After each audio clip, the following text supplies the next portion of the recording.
we spent a lot of time talking about this, and Dr. Bilczek joined our roundtable before and has also done a designated lecture on this. So I don't want to repeat things that everybody knows, but I do think the importance is so high that it's worth really revisiting. So we do think that inactivity is a huge contributor to morbidity and mortality, and it touches on your risk of many chronic diseases, of which, cardiac is a big one, but also your risk of diabetes, hypertension, which also feed into cardiac disease, but are risk factors for other chronic diseases as well. So exercise is really key towards to prevention.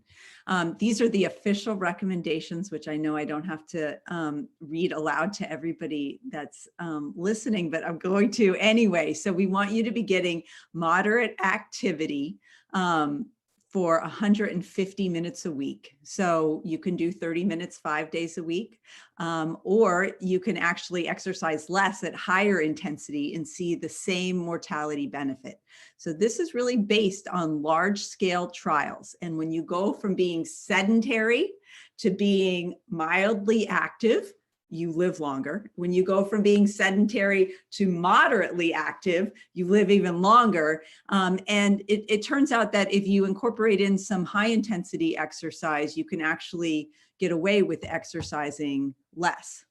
When we've looked at these long-term studies in many different groups of people, mostly studying their cardiac benefit, the reduction in heart attacks and strokes, we also find that you have a reduction in cancers. On this graph, we see a clear reduction in colon cancer and a mild reduction in breast cancer, and also a big reduction in diabetes. So the research on exercise really touches on every aspect of our life, not only cardiac disease. So I just put in that plug that for longevity, we should really all be committed to exercise. And this is another graph that I'd like everybody, to remember as they're getting up in the morning and putting on their gym shoes, or getting up from the couch when they don't want to and going for a walk, that no matter what your fitness level, no matter where you're starting, for both men and women, there's a mortality benefit if you increase your fitness capacity. So if you're a couch potato and you start mild exercise, you'll benefit from it. If you are already a brisk walker, but really commit to doing it more regularly, you will benefit from it. And even those patients that are participating in high intensity exercise that really commit to their aerobic, improving their aerobic capacity, we do see a mortality benefit. So it's very important to continue to exercise and really embrace your commitment. Since we really wanted to make this more of a discussion and less focusing on slides, I'm going to skip ahead, because with that as the background, Dr. Lee Lewis is going to tell us her approach to exercise, and then we can probably answer some questions as we're slowly moving through these topics. Thanks, Allison. And every time I hear you talk about this, I feel like I should probably get a little more exercise than I do. But for me, exercise is, I don't even like to use the word exercise. I just like to stay active and clear my head. So it's as much about mental health as it is physical health for me. So I'm lucky to live about a little more than a mile from work, and I walk to and from work in rain or shine. And that allows me, especially walking home before I walk into the happy chaos of my house, which includes a 12-year-old and a puppy and my husband who has been working from home all day, ready to talk to an adult. I have to get ready for that. So my walk home, I do walk at a brisk pace, and someone in the chat had asked, what do you mean moderate exercise? Moderate is a subjective sense, and for one person, what's moderate for someone else might be strenuous, and for someone else might be nothing. So for me, moderate is a brisk walk carrying a backpack. For you, it might be jogging up a hill, but whatever it is, it should be an exercise that feels like you're getting your heart rate up a little, you're getting a little sweaty, you're getting a little breathless. You could continue that for at least 20, 30, 40 minutes. But if you feel like after 5 minutes, you can't go on and you can't speak a full sentence, that's more than moderate. That's too much. You want to slow it down so that you can continue it for a good 20, 30, 40 minutes.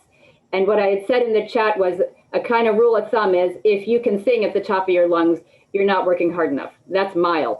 So you want to get to that moderate, and you might build up to it, starting mild and getting moderate. And you might have some high intensity intervals where you're kind of pushing it for a few seconds, 20, 30 seconds, and then slowing back down. So high intensity intervals interspersed throughout are really helpful also for your blood vessels.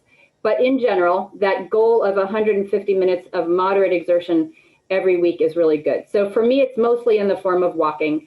I try to, when I have the time and energy, to do something called a 7-minute workout, which, believe it or not, there's weekends that go by that I can't find 7 minutes or I don't make time for 7 minutes. But the 7-minute workout, and you can Google this, but I put in there, the New York Times has one that I like a lot, and there's some on YouTube. So you Google or you go on YouTube and you write 7-minute workout, and they're all pretty much the same, but they're basically 45 seconds or so of an exercise like a plank or a side plank or squats, and then a little bit of rest, and then you do the next one. And it goes by really quickly. So you're working your upper body, your core, and your lower body for 7 minutes.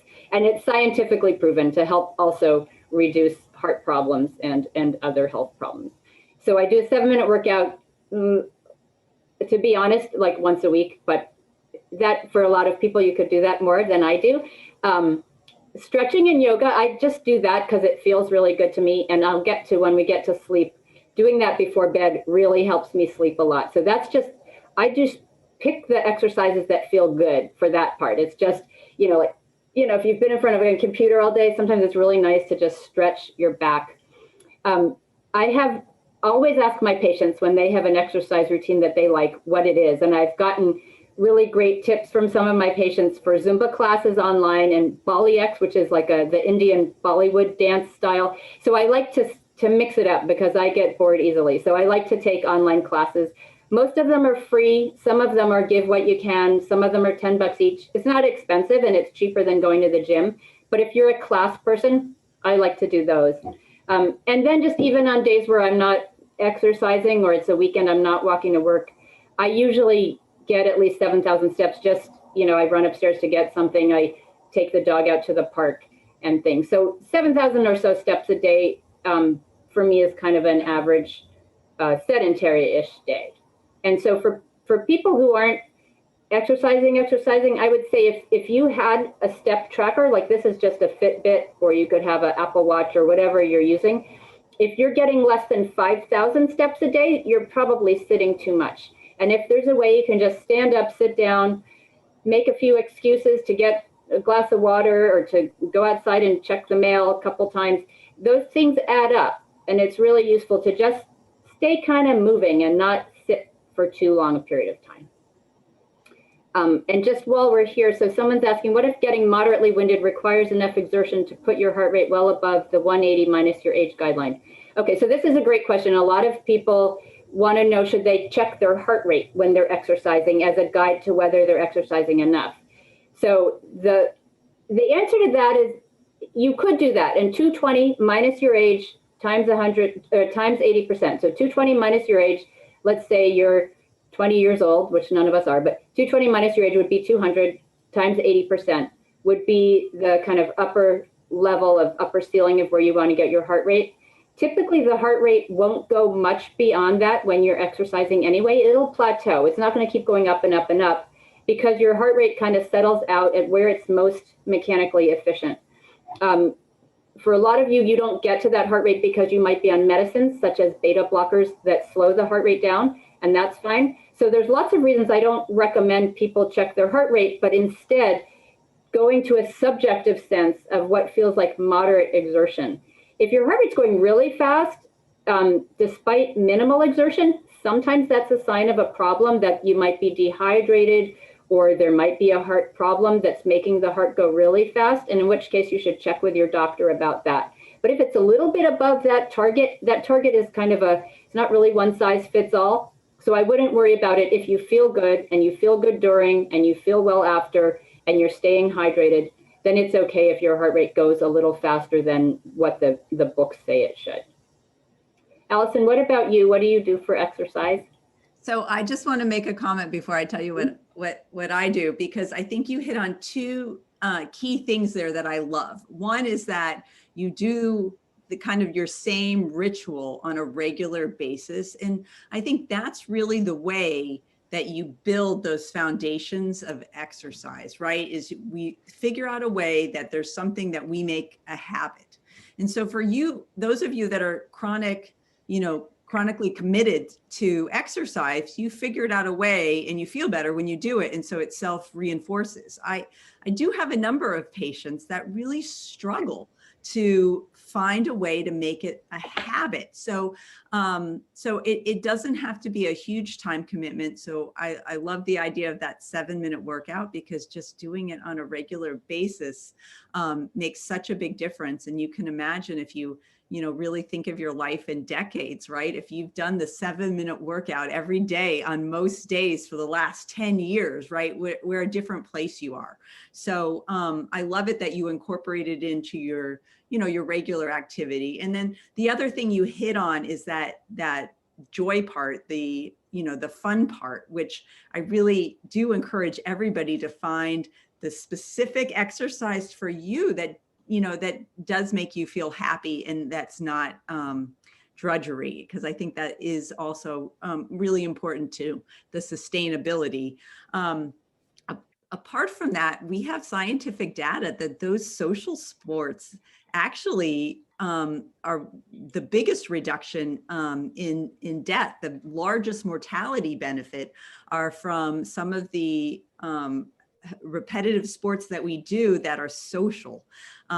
Things such as playing tennis, which of course is aerobic activity, badminton, and golf. And I think most people don't usually think of golf as a longevity sport, but data from the Copenhagen Heart Study really showed that people committed to it, and it's usually a social activity, and really people are really rigorous about doing it on a regular basis, and they live longer. So I just put that bug in everybody's ear. So, Dara and I were both brainstorming about how to best translate, our own routine. So I took the lazy route and just provided you with some pictures here. So this is a picture, some of you may know, I actually was on vacation, which was outstanding feat, but this is me with my family last week in the mountains skiing. And that is such a great activity, and also hits on the aerobic component and the social component. So that's one of my favorite pastimes. I also put that big Peloton P there. So during the pandemic, I also converted to a home bicycle, which because of, the fact that I set it up in my living room makes it very easy to use, which I think makes it easily parlayed into a regular habit. But the aspect of Peloton that I didn't appreciate until actually I got it was how social it is. And so since I've had it and a lot of friends have it too, you can really track each other's progress. And I think for a lot of people, that social aspect and accountability and exercise is so important. And there's a lot of different venues when you're even not face to face with people that you can still have that commitment and social aspect. So I encourage everyone to really explore online apps. It doesn't have to be Peloton that are available to you. And then I just showed you the cover of a book called The Joy of Movement, who's written by Kelly McGonigal, who is a neuroscience researcher at Stanford, but actually teaches a weekly yoga class, which I think is just brilliant because it just shows the importance of really putting into play the science that we know into your regular life. And it's a pretty easy read. So if anybody is interested in a good book to get them excited about exercise, I put the plug in for that.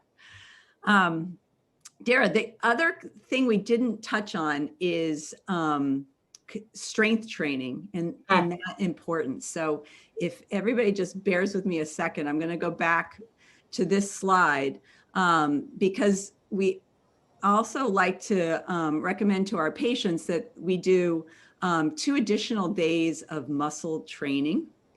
And that is really important, especially as we're aging. Unfortunately, once we hit about age 45, we really have to fight to build that muscle and keep the muscle mass that we have. And since we can't slow that aging train, I think it really is important for everybody to think about their muscular strength, especially in terms of prevention, because I guarantee nobody ever says, I wish my legs were less strong.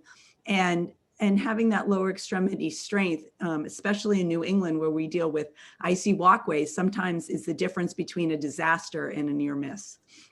So that is a nice plug for this slide, which is a copy of our InBody. So this is a body composition analysis. It's a fancy scale that we have in the office. So if you haven't had the opportunity to stand on it the next time you're in our office, I encourage you to do so. We are scheduling patients for appointments, and then obviously we review the results with your doctor, and our exercise physiologists are also available to review the results. But what this printout does is give you not only your weight, excuse me, which our weight is an idea of how much fat we have. Sorry about that, tickle in my throat. But it doesn't tell you how much muscle you have in your body. And muscle weighs more than fat. And sometimes when we have fluctuations in weight, we don't know, is our body composition changing? Are we gaining weight? Are we losing muscle mass? So this is a nice way to get a snapshot of that. So it's good to do for a baseline, and then I would encourage people to do it every few years going forward to make sure we're really paying attention to the muscle mass.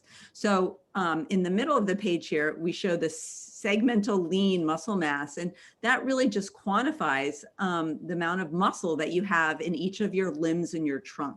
And that's a number that we think helps to improve overall fitness and decrease your risk of frailty as we age. So I'll just put the plug in for that. Dara, have you been using this? Have you had any feedback from patients? No, I think it's really what I emphasize to my patients is we're not comparing you to other people.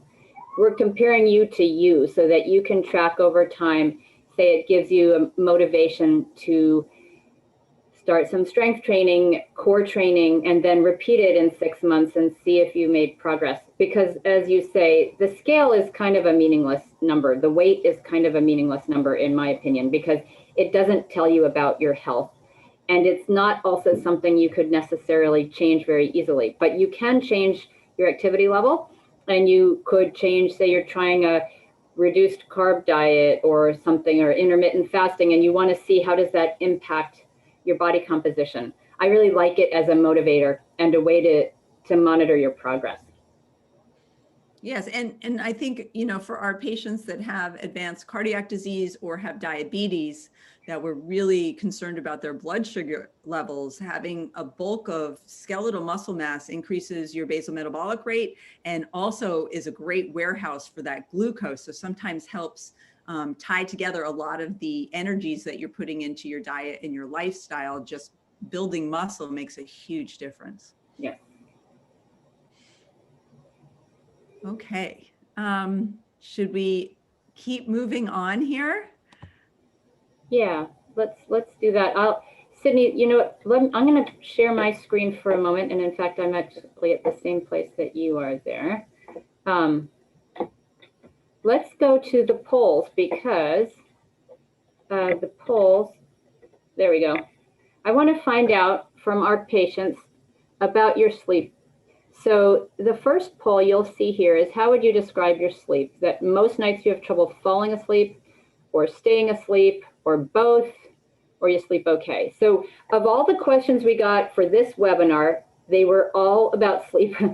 And so I know that from my patients and my friends and family, sleep is a humongous problem. Like, I think it's much easier to figure out nutrition or figure out exercise for most people. And for sleep, people who are reading a lot, about sleep, researching a lot about sleep, talking to their doctors about sleep, you could do all that and bang your head against a wall and feel like you still aren't sleeping that well. And I know that a lot of our patients have a lot of problems with sleep, especially in times like the pandemic, when certainly there's unsettling news in the world every day, and it just doesn't feel like a real conducive to sleep sort of situation. So, all right, so I'm going to release this poll, and it looks like about 35% of people sleep pretty well.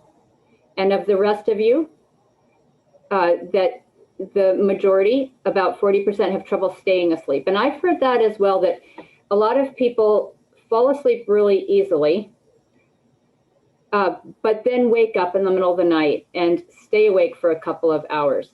And it's hard to get back to sleep once you wake up.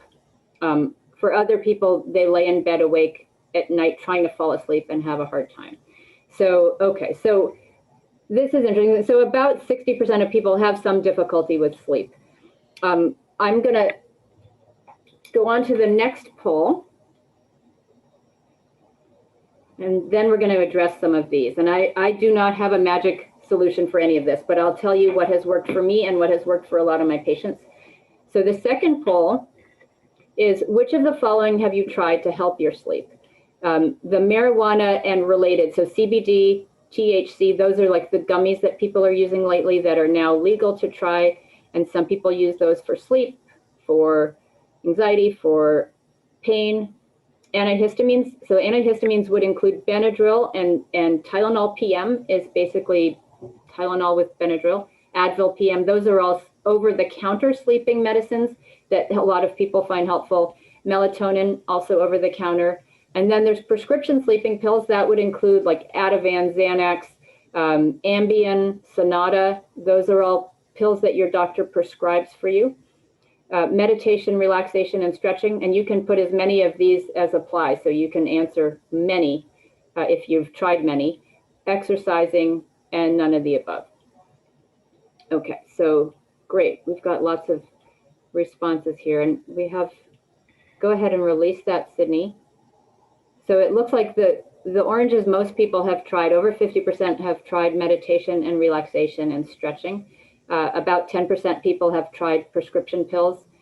A lot of people have tried over the counter, so that would be Benadryl, antihistamines, and melatonin, and the CBD type. And about a third haven't tried any of those. Okay, perfect. And then we've got one more poll to try, and then we're going to talk about sleep.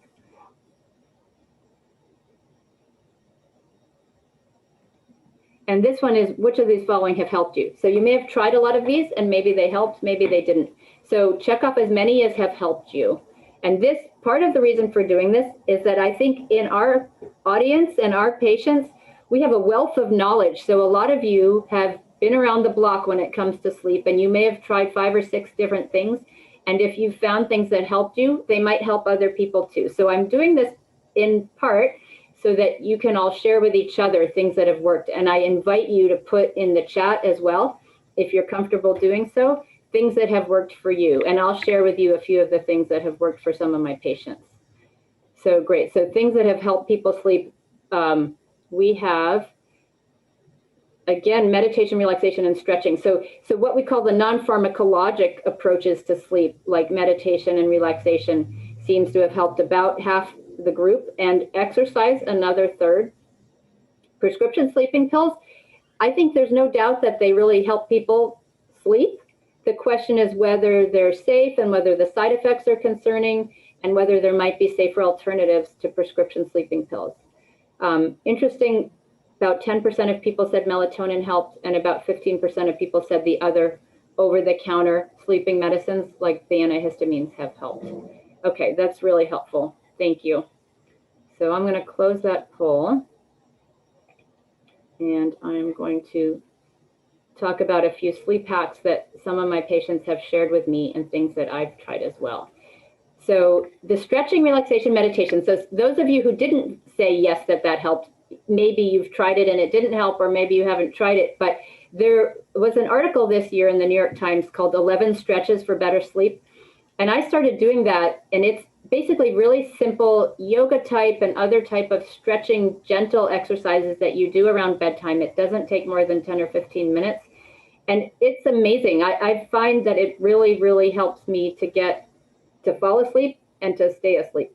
And so some of it is because I think by bedtime, a lot of us are sort of tense in the neck and shoulders, and just hold tension in different parts of our body. And this helps to release that tension and get your body ready for a comfortable night's sleep.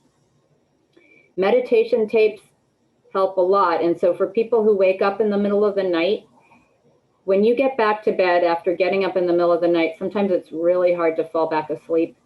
And I have many patients who play meditation tapes, just set up already the side of their bed, either on their phone or on a tape recorder, and it helps them quiet their mind so that they can try to get right back into that sleep cycle that they were in before. Because I think the temptation for a lot of us when we wake up in the middle of the night is to start solving the world's problems and our problems. And find me one person who doesn't have things they could ruminate on in the middle of the night. We all do, whether it's a grandchild or a elderly parent or our own health issues or whatever, the world, the news. So it's not that there aren't things to worry you and to keep you up. Because if you're someone who is prone to ruminating and worrying and feeling like this is the time to solve all the problems, it's really going to be hard to fall back asleep. So quieting your mind with a meditation tape can really be helpful. And Headspace, Calm, there's a lot out there. Again, a lot of them are free or really low cost. And then if you really like it and you want to go further, you can pay a low subscription. A lot of them are apps on your phone. So Headspace and Calm, and I'll write those down, are really common ones and very popular. Walking in the evening, I have a patient I saw this week, and she told me that she started going for a 15-minute walk after dinner, and she has been sleeping really well. And I would say gentle exercise in the evening, not strenuous, because it often keeps people from falling asleep to do something strenuous, but gentle exercise, such as those stretches, such as a quiet walk, can be really helpful. Sleep hygiene, and you probably all know this, but keeping the room dark, and if it's not dark, either because there's a sleep partner who maybe turns on a screen, eye masks are my best friend. So eye mask, earplugs if it's not quiet, and keeping the room temperature cool, so below 65 degrees, really, really has been scientifically proven to help people sleep. If you are someone who gets up in the middle of the night to use the bathroom, not checking the time is another, I don't know why, but it's true. If you check the time, especially if checking the time means turning a light on, any bright light in the middle of the night, any stimulation, checking the time tends to make it harder to fall asleep. Eating less at night can help too. So what you eat really affects your sleep. So a big meal at night, obviously, alcohol at night can help you fall asleep, but then you tend to wake up 3, 4, 5 hours later. A, because you might need to pee, but B, because that sedation effect wears off. And so alcohol can give you this false sense that it's helping you sleep, and it usually disrupts the restful sleep and also helps make you wake up in the middle of the night. And then again, may seem obvious, but no screens for 2 hours before bed. Definitely no TV in the bedroom if you're a light sleeper. And then finally, sleep trackers. And this is going to segue into Allison, because Allison uses something called an Oura Ring. I use a Fitbit. And this pairs to my phone and tells me what kind of a sleep I got. And it tracks with pretty good accuracy. The science is pretty good. Your light sleep, your deep sleep, and your REM sleep, and then the time awake. And it does that by looking at the heart rate variability and your breathing and your movement. So anyway, the science behind these sleep trackers is pretty good. And some people find they're really helpful. And what I would say is, if you're going to try a new routine to see if it helps you sleep, give it at least 2 weeks before you decide if it's helping or not. So say you want to try this exercise before bed. Do that for 2 weeks. And that's where I like to use the sleep trackers to say, oh yeah, that was really helping me get my deep sleep early in the night after I did those stretching exercises. Or I'm giving up alcohol for 2 weeks and I want to see if I get more deep sleep and REM sleep. These all take a while for your body to get used to. So again, a sleep tracker and a new habit for 2 weeks or more before you decide if it's helping or not. So those are just a few. I can see there's a lot in the chat, but maybe Allison, do you want to talk about your sleep approach? You've told us before that you're not a great sleeper. So what have you tried? and what has worked? Sure. So I love everything on your list because I feel, about 5 years ago, I said, gosh, I have a problem sleeping and we need to fix it. Um, if you fast forward to one, I think to my click, We're maybe gonna- there we go. Okay. So I again just went the easy way and shared a few photos, but this first picture is an Oura ring. And so that's very similar to the Fitbit device that Dara wears. It's also very similar to the auto sleep program that you can download to your Apple Watch.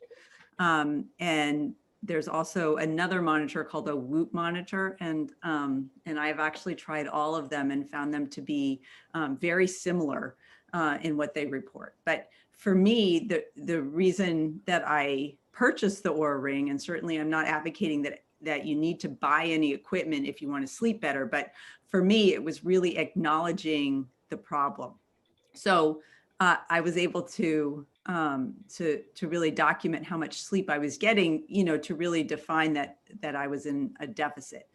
A lot of the sleep problems for me were self-induced because we're really a workaholic society. And I think as a busy mom and cardiologist, if you don't have your to-do list done, sometimes it's hard to say, I have to go to sleep. You want to, finish what you're doing. And I think just being aware of how important sleep is for our overall health and protecting that time is really the first step, I think, in optimizing your sleep. And that's so important for the whole family, for kids, for grandkids, and especially for spouses, because I think we all don't have the same sleep type, and your partner might not be in bed or going to bed at the same time that you are to optimize your sleep, and likewise might be getting up at different times in the morning. So I just encourage everybody to kind of think outside the box, and if things aren't working for you, to really think of strategies to optimize your sleep. The sleep mask I have a nice picture of, and it sounds like Dara loves this too. This sleep mask is on Amazon and really inexpensive. And I love it because it doesn't have straps that go over your ears. It's a nice Velcro pad that attaches in the back so it doesn't get caught in your hair, and really does a great job of blocking out that morning sun. And we know in New England, the sun rises really early for 3 months out of the year. So if you're not getting up with the sun, I think this is a great way for you to really protect the quality of your sleep and help you to stay in the deep sleep mode. Wearing this, I think, also helps some of those disturbances during the night, and then you're less likely to be lying awake ruminating or worrying if you're not disturbed. So I think, some simple strategies really help. And then I love this book called Why We Sleep by Matthew Walker, who's a PhD. And I think some of the chapters are really deep.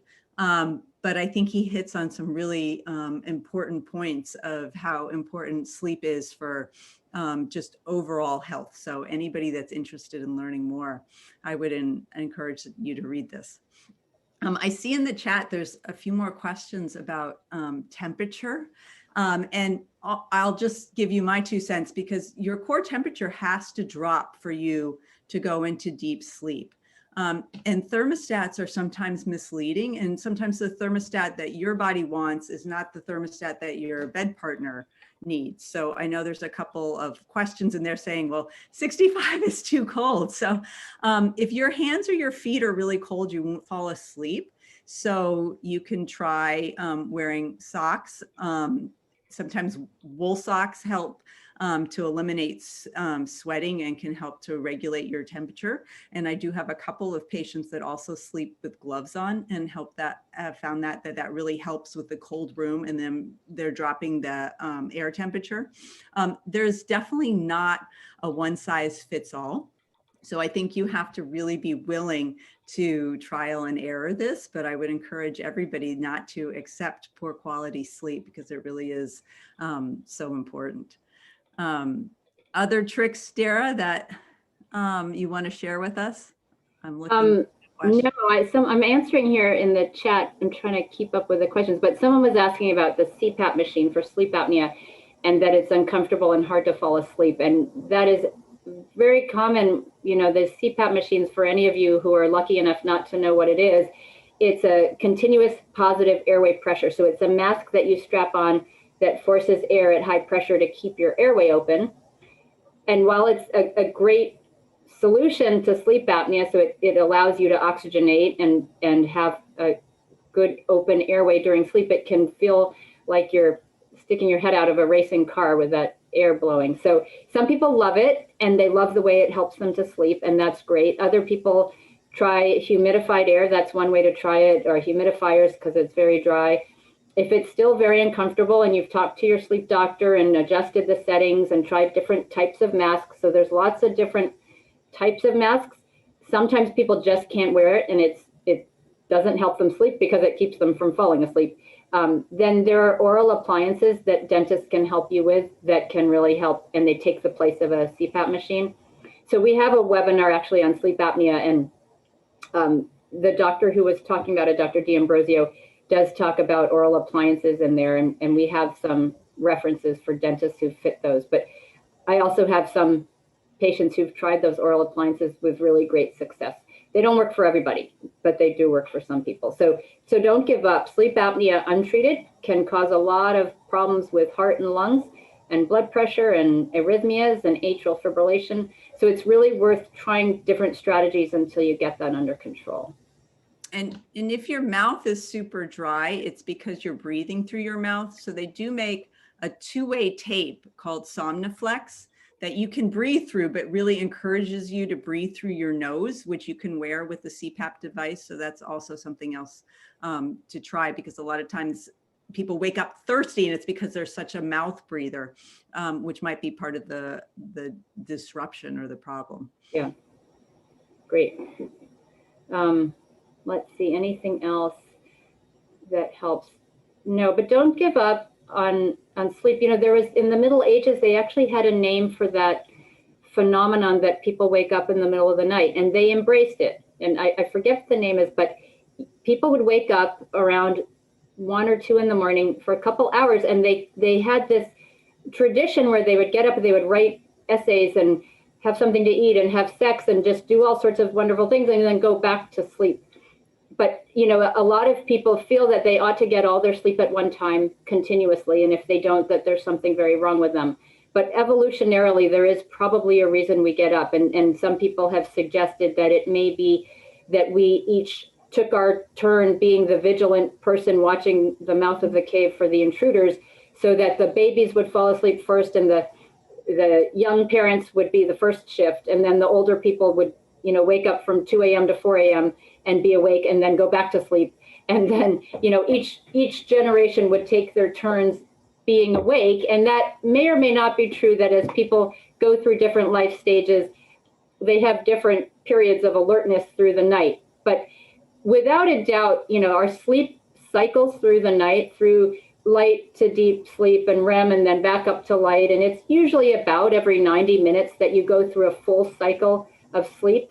And if, as you come into that light sleep, there's anything going on that's disruptive, like a light turns on or a noise, or you're uncomfortable or you're too hot, that's usually when you're going to wake up and find it hard to get back into sleep. Whereas if you can minimize those disruptions, don't drink too much fluid before bed, you know, at least 2 to 3 hours before bed to minimize the number of times you'll have to get up to urinate, and try to keep the sleep hygiene as good as possible. Then, you know, even if you go from 3 awakenings to 2 or to 1, that can really make a difference. So sleep is so important. It's important for the next day for your appetite.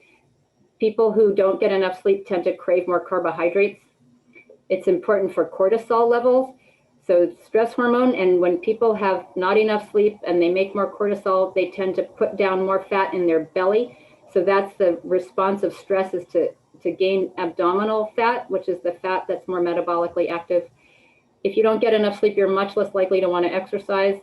So it's kind of a vicious cycle, that really working on your sleep and your sleep hygiene can promote healthier behaviors the next day, because you're going to have more energy to do more exercise and to want to eat more healthfully, etc. So isn't it fun how all these topics overlap? Because it's really so true, because, you know, as we're talking about sleep and segueing into stress, in my stress reduction, I show one of the apps that you talked about in your exercise. And I think that's the fun thing about all these lifestyle components, is they affect, you know, multiple biochemical processes, right, on a cellular level, that really we have a physiologic, a scientific explanation for why they kind of help with each of these aspects, but the science is really there.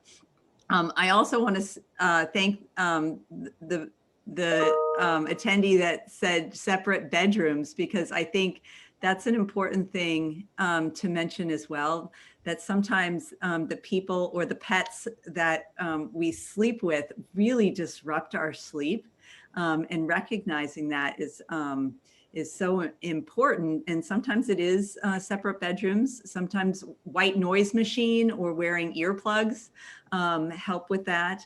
And sometimes, you know, the dog just has to stay in the living room and shouldn't be sharing the bed with you, which is hard to do. But or the spouse, right? Yeah, that too. The deep breathing. Okay, actually somebody in the chat. Thank you, Dr. Hochberg. The deep breathing, counting backwards by 3 is from 500. I actually do want to talk about that. So, in fact, we were just speaking with the medical assistant out there who was saying that she was doing these deep breathing exercises. And the deep breathing is so important and so accessible to all of us. So you don't need a tape and you don't need special training. But the way that I was taught to do this, and it works really well, and I'm even trying to teach my 12-year-old.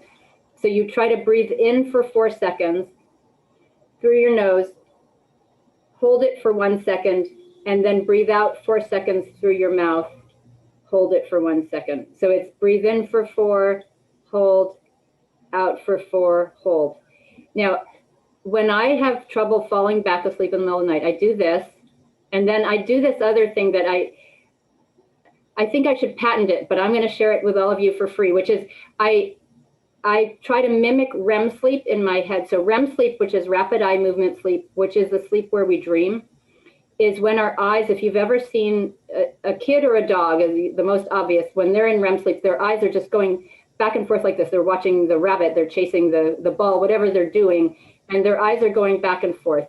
And that is a really restful, rejuvenating type of sleep. So I try to trick my body into thinking I'm in REM sleep. So I pretend I'm watching a tennis match with my eyes closed, and I'll just look back and forth, or I pretend I'm watching a ball rolling back and forth while I'm doing my breathing. It works really well. The other thing that works is called a body scan, and a lot of you probably do this, but as you're lying there, you scan your body for different sensations, starting with your toes and your feet. Are you feeling any tightness, any cramp? Is it hot? Is it cold? How does your foot? And then you relax those muscles and relax your foot. And then you travel up the body, up the leg, to your knees, to your legs. Usually I'm asleep by the time I get to my head. But a body scan, a breathing exercise, and pseudo REM sleep, those things are also often really helpful. And I think, you know, the deep breathing exercises are great forms of stress reduction that can be done, you know, during the day too. So of course, if you're awake at 2 a.m. ruminating, that's a great time to put that into practice, but also just the morning mindfulness practice, or the focus on the breath, or focus on a single word does help to calm the adrenaline and cortisol systems, and over time gives you much more control over those emotions, and therefore more control on your cardiovascular health. So I love that approach. Great. And some of these things in the chat are coming just to the panelists and not to all of you, so you can't see them. So we're gonna, Sydney, if you can take a screenshot so we can share them, but there's a free app called CBT Eye Coach. So CBT stands for Cognitive Behavioral Therapy. So somebody is recommending that. Magnesium, Sleepy Tea. So we're definitely going to try to get all these into one document and share it with all of you. This will be our sleep hack journal here. I think we've got most of the snooze machine. Feel your lower belly and feel it raise, and you know you're breathing right. Oh, good. And then here's a YouTube for body scan meditation. Thanks, everybody. This is really, I knew you all would have some more hacks for us. So keep them coming, and we're going to keep track of all this and share that with everybody. Thank you. Sydney says she's got them all. All right. Awesome. So we have about 8 minutes. Allison, do you want to talk about stress a little bit, and then we'll kind of bring it all back around? Yes, definitely. Let me go back to my slides here. Here we go.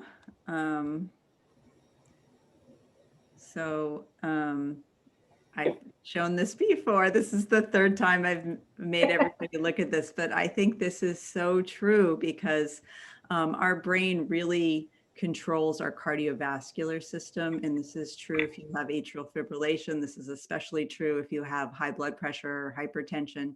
I think most of us that are worriers know the impact of stress on our life. So, you know, the habit approach to some of these lifestyle interventions where you really are finding something that works for you and committing to do it day after day, I think is so important for stress. So I thought I'd share with you just a few of my favorite things. The first thing I was attempting to put here, doesn't display as well as I liked, is the sunrise and being outside, which I do try to get outside in the morning for even just a few minutes because I personally find that rejuvenating, but is also sometimes part of my exercise regimen because I try to get out and go for an early walk. Sadly, where we live, right, that early morning walk is in pitch darkness in the winter months and sometimes treacherous, but in the summer, it's just so wonderful to be out in that morning sun. And it really does reduce my stress levels. So that's part of my regular routine. I also love the 7-minute workout. And this is, I think, that New York Times app that Dara was referring to. It's a free app, and there's also a million of them are free to download on your iPhone. And, you know, you can modify the exercises, but it's just such a great way to get movement and relaxation into your regular regimen. And as you're doing most exercises, your breathing is rhythmic, especially if you're doing it for 30 seconds. So I think it is a way to kind of incorporate in those breathing exercises. Certainly you can just use these apps as a timer and do some breathing and stretching, you know, for 7 minutes too, which I think also has a lot of utility. So I think that's a great way that technology can actually help us to unplug, but you can be using your device, which is maybe a little counterintuitive. The other app that I use on a regular basis is 10% Happier. So that's similar to Calm or Insight Timer, or I'm forgetting the name of the other one you mentioned, Dara.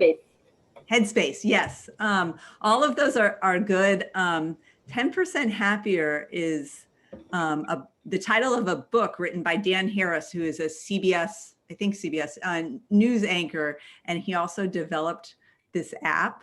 But he makes a joke that just resonated with me, that he's not such a jerk when he's doing these things. And I just thought that was hilarious. And I've enjoyed all the guided meditations on the app. So there is a small fee for this service, but if you're looking for something that resonates with you, I would encourage everybody to take a look at it. There's some free, you know, guided meditations on the app, so you don't have to commit to pay. But that's, I think, just one way for you to be exploring, you know, what will work for you. Dara, anything on your list? No, I can't believe you do that every night. Every morning. I'm jealous and feeling lazy, but no, one thing I do in the morning is I do not reach for my phone. It's really, really hard not to reach for my phone the second I get up. And I find myself yelling at my 12-year-old because he will reach for his phone and start doing whatever he does. But I think it's really, really important to also take a minute in the morning, or 5 minutes, to do a little mini body scan, not with the intention of falling asleep, obviously, because you're waking up, but just sort of check in with yourself. How am I feeling? What kind of a day does this feel like it's going to be for me? Am I anxious about something? What do I need to get done? How's my body feeling? How's my mind feeling? But I do think that that temptation to sort of drown our concerns and worries with input, sensory input all the time, should be resisted, because I think we end up, a lot of people who from the second they get up to the second they go to bed are watching the news, listening to music, working, worrying, and just go, go, go, go, go, so that at night they fall asleep so exhausted and then wake up at 2 a.m. with this unprocessed, undealt with stuff. So I think that deep breath, feeling a little bit away from the kind of hustle and bustle, and one thing that I didn't mention before, but journaling at night, like just make a list at night, even not a journal, but make a list of the things that are on your mind before you go to bed, so that they don't come back to haunt you at 2 a.m. And even if you make a list and what you're going to do about it, and even if what you're going to do about it is, I'm going to deal with this tomorrow, but just to get it out on paper sometimes makes this sort of overload of worries a little bit more manageable. So yeah, I think we all have stress. Some of us have more than others, and some people cope with it better than others. But remember that you can't remove the stress. You can only change how you deal with it. And you're not going to change other people, but you can change how you react to them. So keeping that sense of a lot of this is under your control, and do what you can for yourself, and treat yourself with compassion and kindness as you treat others, goes a long way. Well said. And somebody typed in a gratitude list at night, which I think is just a wonderful way to be closing the day. I agree. I think there's a mindset of doing a 2-minute or a 5-minute journal if it feels overwhelming, to really be, bearing your soul on paper, to just, get a couple thoughts down. The other strategy that I've used with a couple of patients with good success is, especially during very stressful transitions, is just to make that list of things you're going to give away, right? I don't have full control over this, but I'm just going to acknowledge them on the list.